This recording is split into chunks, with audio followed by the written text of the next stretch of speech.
Schulen, in den Geschäften und Behörden, im Fernsehen, im Radio, im Vergnügungspark. Wir verlassen diesen Park und gehen in einen سلام دوستای نازنین، امیدوارم که خیر صحتمند باشید. تمامیشون خوش آمدید به چنل مهتاب حیدری. دوستای عزیز، ما که انت گفتم که خانه در مسیر خراسان به خانه دختر دایی آمدیم. اینجا خانه شو است دیگه، جای شما آمدید دیگه. اینا زحمت کشیدن نان آورده، اینا دیگه نان نوشجان میده، جای شو عزیزا خالی دیگه.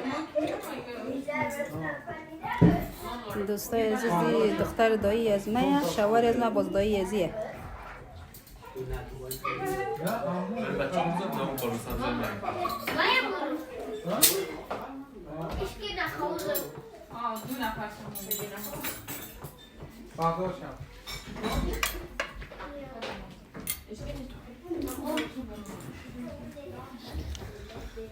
بیاین سر سفره بشینید.